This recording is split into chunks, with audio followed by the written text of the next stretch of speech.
Ang mga unang tagasunod ni Jesus. Kinabukasan, naroon ulit si Juan kasama ang dalawa sa mga tagasunod niya. Nang makita niya si Jesus na dumaraan, sinabi niya, "Narito na ang tupa ng Diyos."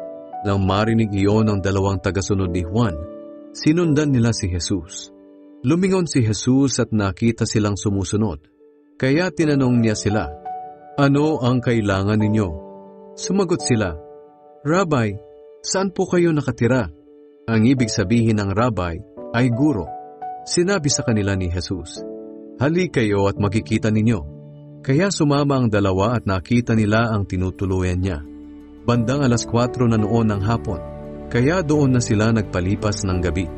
Ang isa sa dalawang nakarinig ng sinabi ni Juan at sumunod kay Jesus ay si Andres na kapatid ni Simon Pedro.